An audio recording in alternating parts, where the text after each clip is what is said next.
The open window.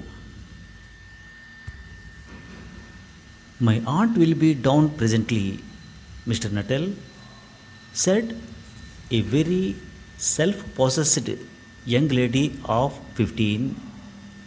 In the meantime, you must try and put up with me.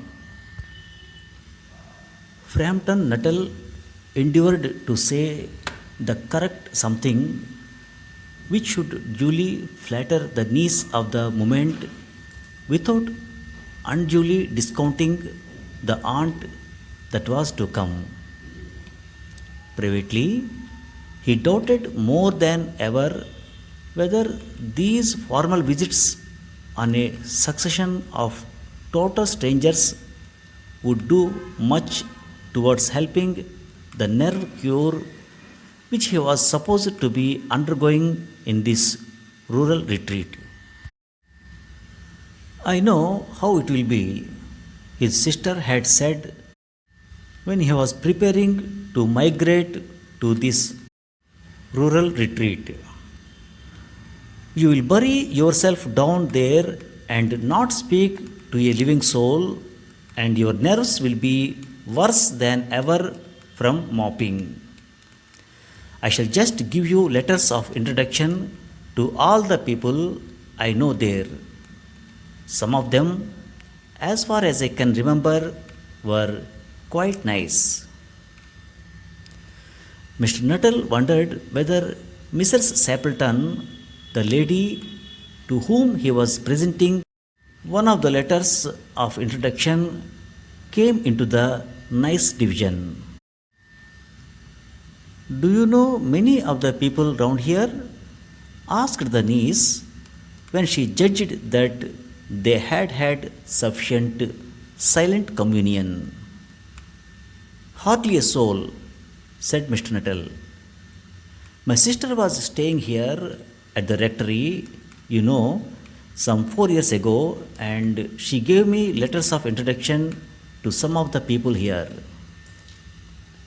He made the last statement in a tone of distinct regret. Then you know practically nothing about my aunt, pursued the self possessed young lady. Only her name and address, admitted the caller. He was wondering whether Mrs. Sapleton was in the married or widowed state. An undefinable something about the room seemed to suggest masculine habitation. Her great tragedy happened just 3 years ago, said the child. That would be since your sister's time. Her tragedy? Asked Nuttall. Somehow, in this restful country spot, tragedies seemed out of place. You may wonder why we keep the window wide open on an October afternoon, said the niece, indicating a large French window that opened on to a lawn. It is quite warm for the time of the year, said Nuttall. But has that window got anything to do with the tragedy? Out through that window, 3 years ago, today, her husband and her 2 young brothers went off for their day's shooting. They never came back. In crossing the moor to their favorite snipe shooting ground, they were all 3 engulfed in a treacherous piece of bog. It had been that dreadful wet summer, and places that were safe in other years gave way suddenly without warning. Their bodies were never recovered. That was the dreadful part of it.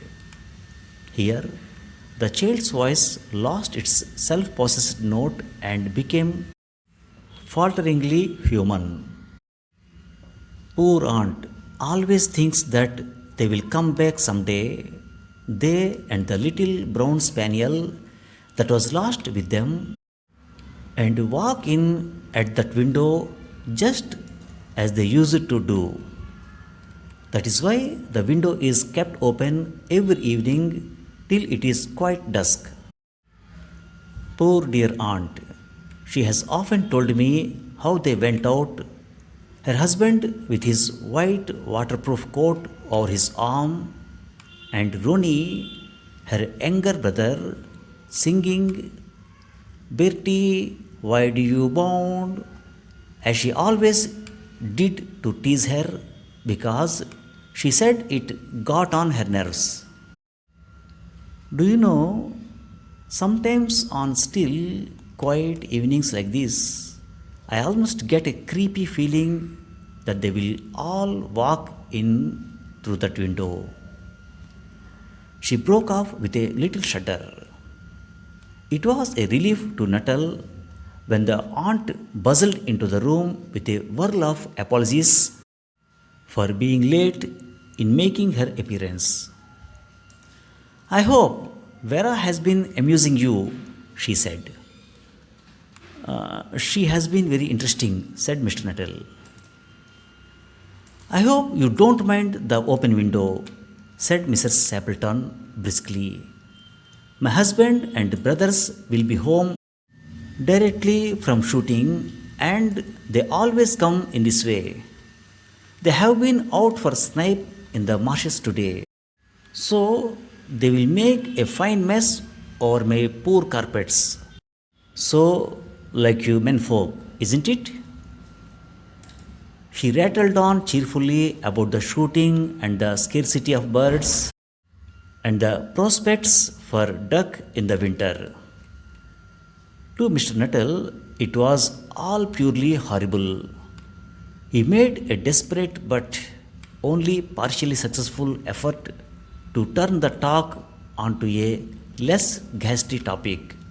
He was conscious that his hostess was giving him only a fragment of attention, and her eyes were constantly staying past him to the open window and the lawn beyond.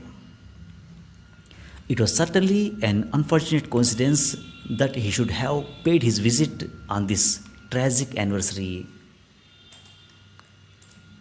The doctors agree in ordering me complete rest and absence of mental excitement and avoidance of anything in the nature of violent physical exercise, announced Mr. Nuttall. On the matter of diet, they are not so much in agreement, he continued. No, said Mrs. Stapleton in a voice which only replaced a yawn at the last moment. Then she suddenly brightened into alert attention, but not to what Nuttall was saying. Here they are at last, she cried, just in time for tea. And don't they look as if they were muddy up to the eyes? Nuttall shivered slightly and turned towards the niece with a look intended to convey sympathetic comprehension. But the child was staring out through the open window with a dazed horror in her eyes.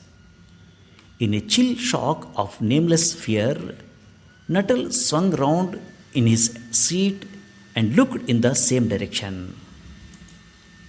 In the deepening twilight, 3 figures were walking across the lawn towards the window. They all carried guns under their arms, and one of them was additionally burdened with a white coat hung over his shoulders.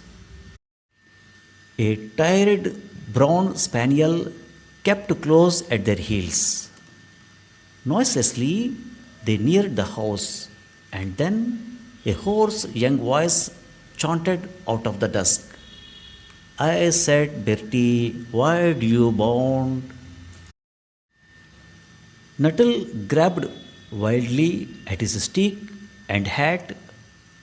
The hall door, the gravel drive, and the front gate were dimly noted stages in his headlong retreat. A cyclist coming along the road had to turn into the hedge to avoid imminent collision.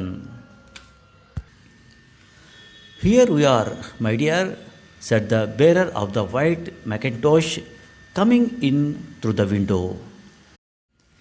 Fairly muddy, but most of it is dry. Who was that who bolted out as we came up? A most extraordinary man, a Mr. Nuttall, said Mrs. Stapleton, could only talk about his illness and dashed off without a word of goodbye or apology when you arrived. One would think he had seen a ghost. I expect it was the spaniel, said the nice young lady calmly. He told me he had a horror of dogs. He was once hunted into a cemetery somewhere on the banks of Ganges by a pack of pariah dogs and had to spend the night in a newly dug grave with the creatures snarling and grinning and foaming just above him, enough to make anyone lose their nerve. Thank you for listening. Now, some of the words and their meanings. My aunt will be down presently, Mr. Nuttall, said a very self possessed young lady of 15. Presently. Presently means soon, after a short time. Self possessed young lady. Self possessed means calm and confident. In the meantime, you must try and put up with me. Put up with somebody or something means tolerate. Put up with somebody or something means to accept someone or something that is annoying, unpleasant, etc.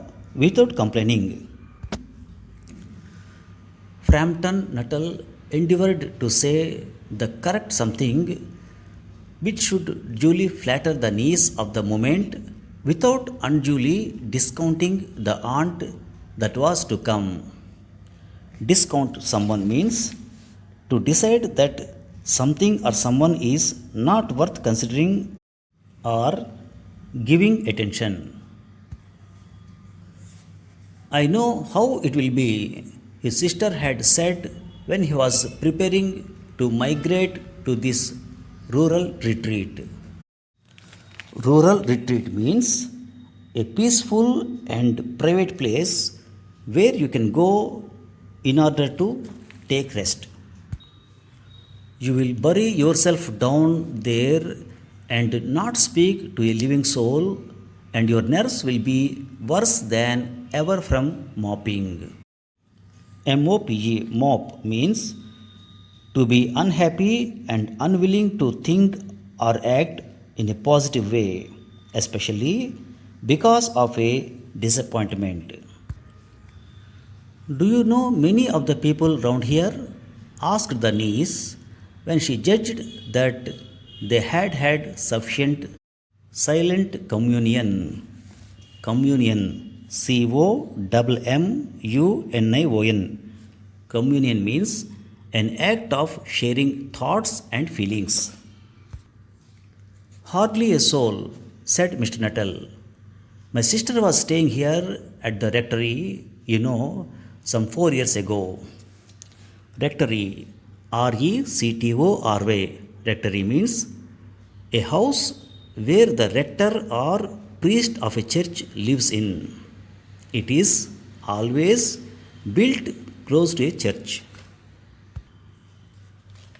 Out through that window 3 years ago to a day, her husband and her 2 young brothers went off for their day's shooting. They never came back. In crossing the moor to their favorite snipe shooting ground, they were all 3 engulfed in a treacherous piece of bog. Moor, MOOR, moor means an open area of hills covered with rough grass especially in Great Britain.